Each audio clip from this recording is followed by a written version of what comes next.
திருப்பூர் மாவட்டம் அவினாசியைச் சேர்ந்த ரிதன்யா வெறும் 27 வயசு தான் ஆகுது. திருமணம் முடித்து கொடுத்து 78 நாட்களில் வரதட்சணை கொடுமையால் தன் உயிரை தாங்களே மாற்றிக்கிட்டாங்க அப்படிங்கிற விஷயம் ஒட்டுமொத்த தமிழக மக்களையும் கண்ணீர் வடிக்க வச்சுது, கொதித்து எழும்ப வச்சுது. அந்த அளவுக்கு வரதட்சணை கொடுமையை இந்த பெண்ணினுடைய கணவர் வீட்டார் செஞ்சிருக்கிறாங்க. 500 பவுன் வரதட்சணையாக கேட்டிருக்கிறாங்க. 80 லட்சம் பொறுமதியான ஒரு வால்வோ காரு இந்த கணவனுக்கு. திருமணத்திற்காக அத்தனை செலவையும் பெண் வீட்டார் தான் பண்ணணும் அப்படின்னு 4 கோடி ரூபாய்க்கு செலவு பண்ணியிருக்கிறாங்க.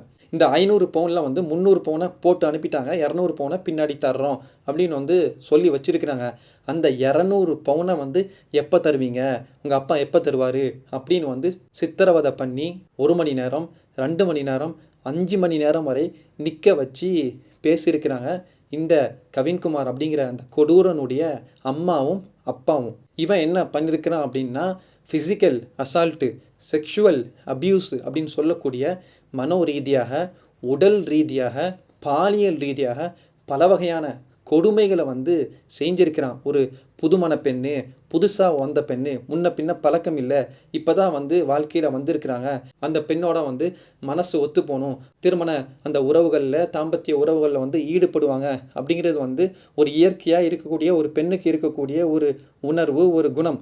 அதை கூட புரிய முடியாமல் அந்த பெண்ணினுடைய உரிமையை மீறி, அத்துமீறி இந்த மாதிரி கேவலமான விஷயங்கள்லாம் இவன் செஞ்சிருக்கிறான் அப்படிங்கிறதுலாம் வெளியே வருது. ஸோ இதுக்கெல்லாம் யார் காரணம் அப்படின்னா, முழுக்க இந்த கணவருடைய வீட்டார் ஒரு பக்கம் காரணமாக இருந்தாலும், இன்னொரு பக்கம் பார்த்தோம் அப்படின்னா இந்த மாதிரி கொடுமைகளை அடுத்த நாளே ஸ்டார்ட் பண்ணிட்டாங்க. 2 வாரத்திலே இந்த பெண்ணு அம்மா வீட்டுக்கு போயிட்டாங்க. இந்த மாதிரி கொடுமைகள்லாம் நடத்துகிறாங்க, என்னால் தாங்க முடியல அப்படின்னு கம்ப்ளைண்ட் பண்ணியிருக்கிறாங்க. இல்லை அதெல்லாம் சகஜந்தானம்மா, மாப்பிள்ளை வீடுனா அப்படி தான் இருப்பாங்க, எல்லா வீடுகள்லையும் இது இருக்க தான் செய்யும், போக சரியாகிடும், உன்னை புரிஞ்சுக்குவாங்க அப்படின்னு சமாளித்து அனுப்பி வச்சிட்டாரு இந்த பெண்ணினுடைய அப்பா. திரும்பவும் இந்த கொடுமைகள் தொடர்ந்துட்டு இருக்குது. இவங்க அப்பாட்ட கம்ப்ளைண்ட் பண்ணுறாங்க. அப்பாவும் சமாளித்து திரும்ப அனுப்பி வைக்கிறாரு.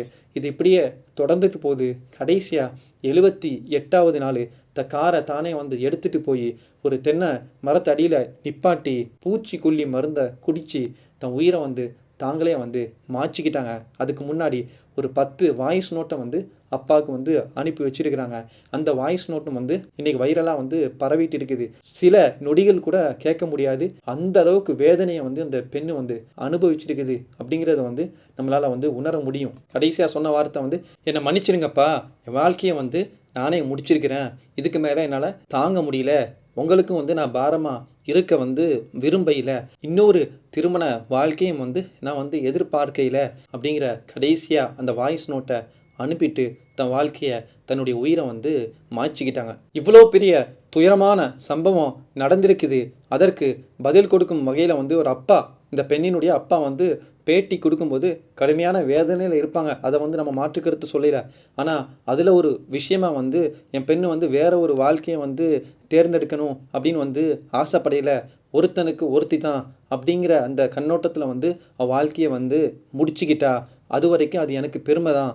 அதற்காக மற்ற பெண்கள்லாம் அப்படி இருக்கணும் அப்படின்னு இல்லை. வாழணும் வழி இருந்தால் தாராளமாக வாழுங்க, வாழ்க்கையை முடிக்கணும் அப்படிங்கிறது எந்த ஒரு தேவையும் இல்லை அப்படின்னு பேட்டியை கொடுக்குறாரு. அப்போ ஒட்டுமொத்த மக்களும் கேட்குறாங்க, ஐயா நீலாம் ஒரு அப்பாவையா, இவ்வளவு தூரம் ஒரு சைக்காலஜிக்கலாக, ஃபிசிக்கல் ரீதியாக இவ்வளோ ஒரு அப்யூஸுக்குள்ளே அந்த பெண்ணு ஆகியிருக்கிறாங்க. ஒரு வார்த்தை, என்னம்மா உனக்கு பிரச்சனை, உனக்கு வாழவே முடியலையா, இங்கே வந்துரு, அம்மாவோட இரி, அப்பாவோட இரி, நீ எங்கள் பிள்ளை, ஊர் என்ன பேசுனா என்ன, உலகம் என்ன பேசுனா என்ன, அதெல்லாம் நாங்கள் கவலைப்பட போகிறதில்ல, எங்கள் பிள்ளையுடைய வாழ்க்கை தான் முக்கியம் அப்படின்னு ஒரு வார்த்தை சொல்லியிருந்தா இந்த உயிர் இந்த இன்றைக்கி காக்கப்பட்டிருக்கும் அப்படின்னு வெளிப்படுத்துகிறாங்க. அது மட்டும் இல்லாமல் இந்த ஒருத்தனுக்கு ஒருத்தி அப்படின்னு இந்த பிள்ளை பேசுனதை பெருமையாக சொல்கிறீங்களே, இந்த ஒருத்தனுக்கு ஒருத்தி அப்படின்னு வாழ்கிறதுலாம் யாரோட அப்படிப்பட்ட உயர்தரமான மனைவியை வந்து கண்ணுக்குள்ளே வச்சு பாதுகாக்கக்கூடிய அந்த கணவனை வந்து ஒருத்தனுக்கு ஒருத்தி வேற ஒரு வாழ்க்கையை வந்து கனவுல கூட நினச்சி பார்க்க மாட்டாங்க. அந்த அளவுக்கு வந்து அவர்களுக்கு மத்தியில் அந்த ஐக்கியமாக அன்பும் பாசமும் லவ்வும் வந்து இருக்கும் அப்படிங்கிறதுல வந்து எந்த மாற்று கருத்தும் இல்லை. அப்படிப்பட்ட கணவனை வந்து எந்த மனைவியுமே வந்து விட்டு கொடுக்க மாட்டாங்க.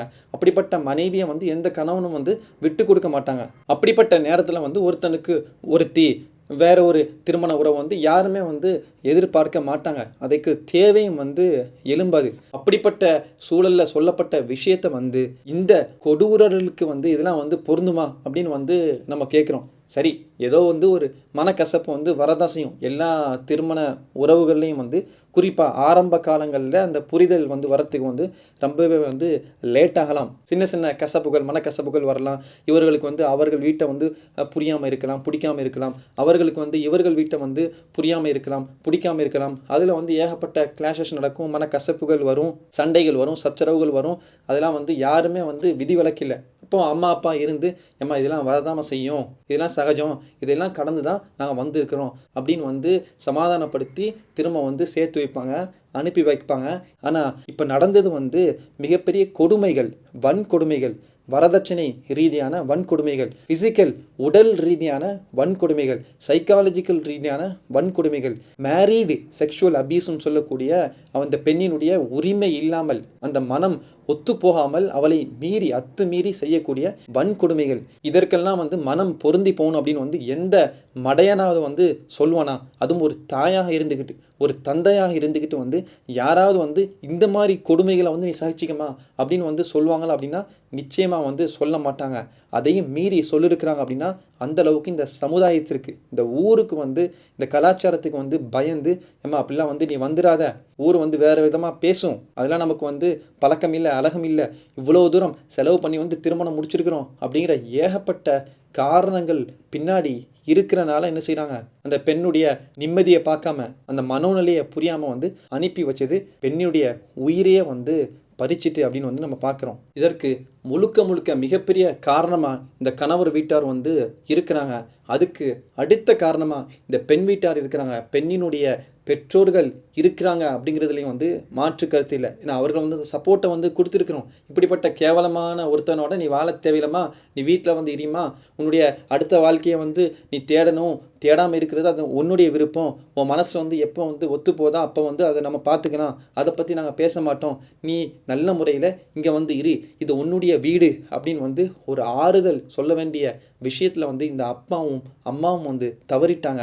அந்த வகையில் இவர்களும் வந்து ஒரு வகையில் வந்து குற்றவாளிகள் அப்படிங்கிற கருத்தையும் வந்து முன்வைக்கிறாங்க. இதற்கெல்லாம் பின்புலமாக இருக்கக்கூடிய இந்த வரதட்சணை கொடுமைகளை வந்து ஒரு ப்ராக்டிஸாக வந்து வச்சுருக்கிறாங்க, ஒரு நல்ல விஷயமாக வச்சுருக்கிறாங்க. இப்படிப்பட்ட ஒரு கோரமான சம்பவத்தில் இருந்து நம்ம எடுக்கக்கூடிய பாடம் என்னன்னு பார்த்தா 2 விஷயம். ஒன்று வந்து இந்த டௌரி, இந்த வரதட்சணை கொடுமை. இன்னொன்று வந்து மறு வாழ்க்கையை வந்து தேடுறது. ஒரு பெண்ணுக்கு வந்து திருமணம் முடிக்கிறதா இருந்தாலும் சரி, அவனுடைய கன்சென்ட்டோட ஒரு பையனை முடிக்கணும், ஒரு குடும்பத்தில் வந்து ஒரு திருமணத்தை வந்து நம்ம நிச்சயிக்கிறோம் அப்படின்னா அந்த குடும்பத்தை பற்றியும் அந்த பையனை பற்றியும் வந்து ஒரு கன்சென்ட்டை வந்து வாங்கணும். இந்த மாதிரி பையன்மா, குடும்பம் இந்த மாதிரி குடும்பம்மா அப்படின்னு வந்து அந்த மன பொருத்தம், இந்த மனப்பொருத்தம் வந்து சரியாக வருது, நமக்கு அவனுக்கு வந்து செட் ஆகும் அப்படிங்கிற அந்த மனப்பொருத்தம் அந்த பெண்ணிட்ட வந்து ஒரு அனுமதி வந்து கேட்குறது, அது வந்து சரியான முறையில் பின்பற்றப்படுதா அப்படின்னு வந்து நமக்கு தெரியல. அதுக்கு பின்னாடி பார்த்தோம் அப்படின்னா அப்படி ஒரு வேலை வந்து மன வாழ்க்கையில் வந்து ஈடுபடுறாங்க. ஆனால் மனசு வந்து ஒத்து போகலை அப்படின்னா ஒரு பெண்ணுக்கு வந்து அந்த மன வாழ்க்கையில இருந்து அந்த திருமணத்தில் இருந்து வெளியேறி டைவர்ஸ் வாங்கிட்டு சுயமாக அடுத்த வாழ்க்கையை தொடங்குறதுக்கு வந்து உரிமை இருக்குதா அப்படின்னா அது கேள்விக்குறியாக தான் இருக்குது. அதே நேரத்தில் பார்த்தோம் அப்படின்னா ஒரு ஆண் பிள்ளை அப்படின்னா அவன் என்னப்பா சம்பாதிக்கிறான், நல்ல பொசிஷனில் இருக்கிறான், மேனேஜர் போஸ்டிங்கில் இருக்கிறான், அரசியலில் இருக்கிறான், அதிகாரத்தில் இருக்கிறான், அவன் வந்து டைவர்ஸ் ஆகிடுச்சு அல்லது பெண்ணு வந்து செத்துடுச்சு அப்படின்னா அவன் வந்து புது மாப்பிள்ளை அடுத்த திருமணம் முடிக்கிறான், ஏன்னா ஒரு ஆண் பிள்ளை அப்படின்னு வந்து ஆணை ஒரு கண்ணோட்டமாகவும், அதே ஒரு பெண்ணு வந்து அடுத்த திருமணத்தை நோக்கி போகிறாங்க அப்படின்னா பார்த்தியா இப்போ தான் வந்து டைவர்ஸ் ஆகிருக்குது, இப்போ தான் வந்து கணவர் வந்து இறந்துருக்கிறாங்க, அதுக்குள்ளே அடுத்த திருமணத்தை நோக்கி போகிறா, என்ன பொம்பளை அப்படின்னு வந்து கேவலமாக பேசக்கூடிய இழிவான கண்ணோட்டத்தோட பார்க்கக்கூடிய அந்த விஷயங்களும் வந்து இந்த சமுதாயத்தில் இருக்கத்தான் செய்யுது அப்படிங்கிறதுலேயும் வந்து மாற்று கருத்து இல்லை. ஆணுக்கு ஒரு சட்டம், பெண்ணுக்கு ஒரு சட்டம் இல்லாமல் இருவருக்குமே வந்து சரிசமமான சட்டம் வந்து வரணும். இனி ஒரு உயிர் இது போல் போகக்கூடாது, அந்த பெண் வீட்டார்கிட்ட இருந்து எந்த ஒரு வரதட்சணையும் வந்து வாங்க மாட்டோம் அப்படிங்கிற முடிவையாவது வந்து இந்த மாதிரி சம்பவங்கள் மூலமாக நம்ம எடுக்கணும் அப்படிங்கிறதையும் வந்து தெரிவித்து இந்த வீடியோ வந்து நம்ம முடிச்சுக்கொள்கிறோம். மீண்டும் அடுத்த ஒரு நல்ல பதிவில் சந்திப்போம். அதுவரை நன்றி. கொற்கை மீடியா.